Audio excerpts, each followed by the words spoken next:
Hi, I'm Juliet. So today I'm going to talk to you about carbohydrates. So the difference between processed and refined carbohydrates and whole food carbohydrates.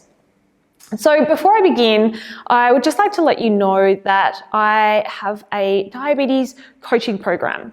And if you're at all interested, make sure that you click on the link below to schedule a consultation with myself so that we can have a chat and work out whether it is suitable for you and whether it would be a good fit.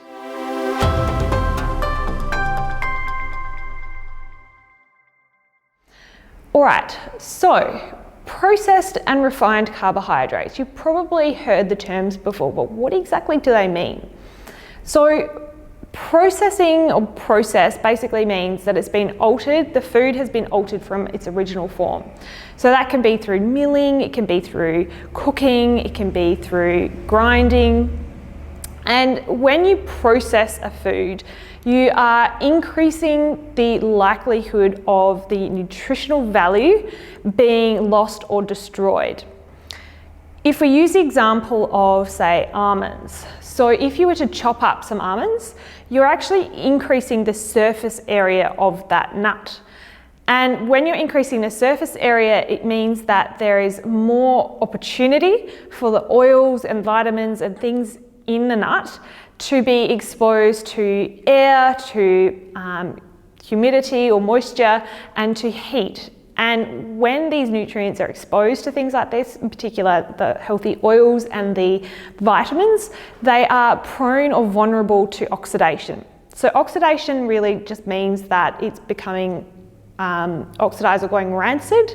So it's going off and you're losing those nutritional values. And in some cases, sometimes what it's being oxidized to, the nutrients can be potentially harmful. So that is, when it gets very oxidized. So you wouldn't eat a rotten piece of fruit, for example. That is the end stage of the oxidation process, and you wouldn't eat that. So an almond, if you chopped it, okay, we're increasing the surface area, which means that there's a greater chance for those nutrients to be lost. So that means if you were to process the almonds into a fine meal, then you're greatly increasing the surface area. So you're going to speed up the rate in which those nutrients are going to be lost or destroyed. Then if you were to put them in the oven, so if you were to roast them at a high temperature, you're exposing them to high temperatures. So again, you're going to increase the rate in which those oils and nutrients are oxidized. Then if you were to blanch the almonds, so if you're putting them in water, you are potentially losing some of those nutrients to the water because they are leached out of the almonds. So you can see that there are lots of different ways that you can process a food, and each time you process it in a different way, you're potentially losing some of these nutrients. And when I say nutrients, we're talking about vitamins, minerals, phytonutrients, antioxidants, some of the healthy fats.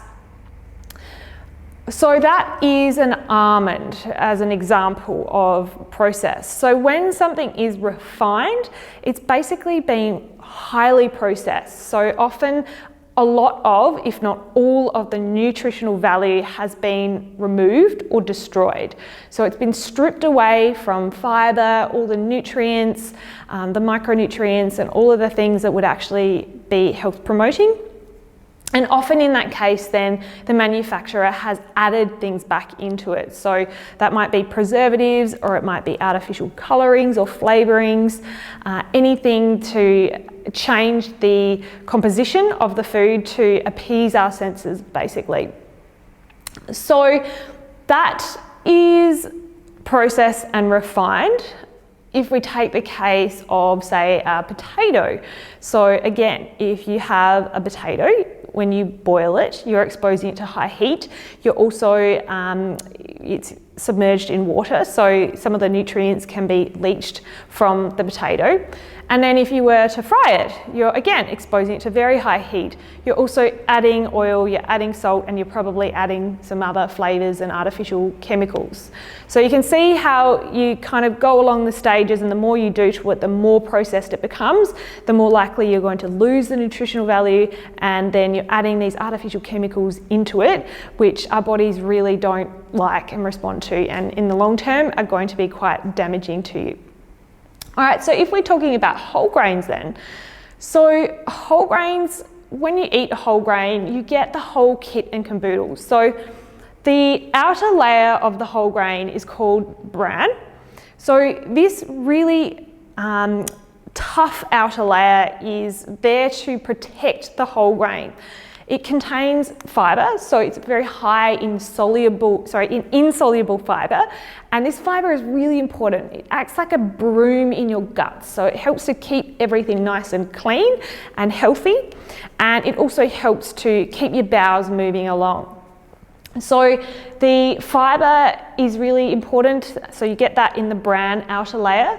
You also get some really important minerals that a large majority of people are actually quite deficient in, like your iron, you've got zinc, and these minerals are really important for our body to be able to function properly.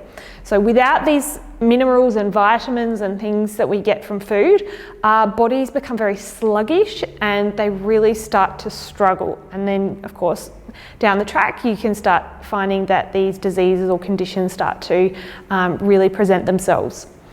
And then you also get some of these B vitamins in the bran layer. So you can see bran is pretty good in terms of your return on investment. Then with the whole grain, you also get this really rich core called the germ. So this rich core has some healthy fats. It also has lots of vitamins, minerals, antioxidants, phytonutrients, and these are all the really important nutrients that our body needs. And so phytonutrients basically means plant nutrients, and just think of them as Mother Nature's medicine. So these nutrients, which we really have only been learning more about in the last decade or so, are really health promoting and have so many beneficial effects in our bodies. So the phytonutrients, as you would imagine, get from plants. Then the whole grain also contains these endosperms. So this is the rest of the whole grain, the center of the whole grain. So this is basically just pure carbohydrate. There is a little bit of protein in there and maybe a few vitamins and things, but predominantly it's just this starchy carbohydrate. So when you're eating a processed grain, this, depending on how processed it's been, but say for example, if you have white flour, then this is really all that's left. So it's been milled, the outer bran layer has been broken, which means that this germ, this really rich core, has been exposed to the air, moisture, and probably heat during the processing, which means you probably lost all of that. And then you're really just left with maybe some of the bran's been put back in, for example, with brown bread. So in this case, often the grain has been highly processed, but then they put a little bit of bran back in. So you're getting a little bit of fibre, maybe some minerals, and they probably have added extra vitamins and minerals into the bread. But generally, you're just left with this starchy core. So when you're eating a processed grain, you're losing a large majority of that nutritional value. So you're getting really no benefit except for that carbohydrate, which most of us, we don't really need extra carbohydrates on their own. We really need more of these micronutrients because this is what most people are deficient in. So the processed grain, you're just purely getting starchy carbohydrate, which when you consume these foods as well, because the manufacturer has done all the processing for you, your guts don't have to do much processing. So you are going to absorb the carbohydrate or the sugar into your blood much quicker, which of course, if you have diabetes, is going to result in sugar spikes and potentially weight gain. It's not going to be very helpful for cravings and appetite regulation, so keeping you fuller for longer. Whereas when you eat the whole grain, again, you get the whole kit and caboodle. So you get this outside bran layer that helps to keep you fuller for longer. You get more of the intact protein, healthy fats, all the micronutrients that are going to nourish your body. And because the bran layer is there, your body has to work a lot harder to get to the carbohydrate, which means that it's going to be more of a drip feed. So you're going to absorb the carbohydrate and the sugar a lot slower. So you're not going to see these spikes in your blood sugars, and you are going to feel a lot fuller for a lot longer. So it's going to help with your appetite regulation. So when you're cooking the whole grain yourself at home, you are doing some processing, but because you're doing the processing, there's a shorter time period in which you are potentially losing some of these nutrients. So when the manufacturer's done it, maybe a couple of years ago that it was processed, it's been sitting on the shelf for a long time. There's so many other steps and periods of time in which that whole grain or whatever food it is has the potential to lose some of those that nutritional value.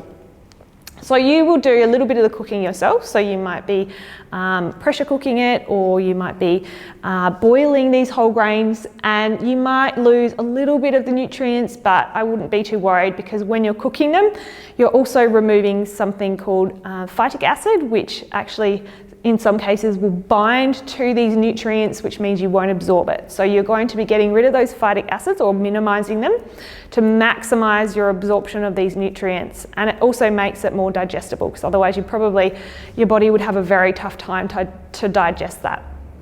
And of course, the extent to which you cook it is going to make a difference as well. So if you cook the whole grain so it's really stodgy and breaks up nearly in your hands, then of course you probably cooked it a little bit too long. You probably lost a little bit more of the nutritional value, and you're going to make those carbohydrates a lot more accessible, which means that it is going to affect your blood sugar levels a bit sooner or a bit more. So there are so many different whole grains out there that a lot of people don't even know about, and you probably never tried before. So I really encourage you to go and try some different whole grains. Maybe pick a whole grain and experiment with some recipes over a couple of weeks, and then pick another whole grain and experiment with a couple of recipes again. So whole grains include all your different types of brown, red, black, wild rice. Then you've got things like barley, you've got oats, like rolled oats, which have been slightly processed, but they're very minimally processed. You still get a lot of the nutritional value with them.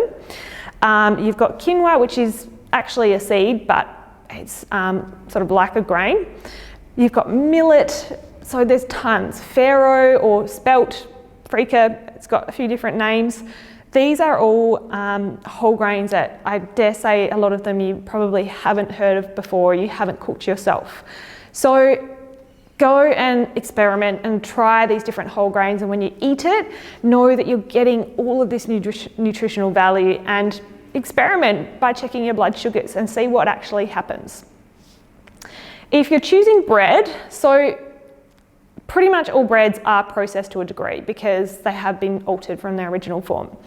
But if you're going to eat bread, I recommend the dark, dense, and grainy breads, because these ones are going to be minimally processed, so the grains are going to be intact, or at least mostly intact. And the denser they are, usually there is more protein in there, and potentially some more of these healthy fats that will really slow down the digestion, and probably some soluble fiber as well. But these types of breads will take a lot longer for your body to digest, which means that it will result in much more stable blood sugars, and again, keeping you fuller for longer. So you're going to get more nutritional value, more stable blood sugars, and it potentially can help with weight maintenance or weight loss.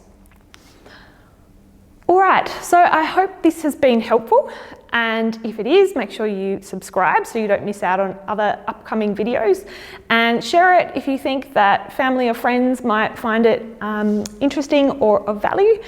And make sure you follow me, because I'm always trying to put out other helpful, useful, valuable information to help you manage your diabetes and your health.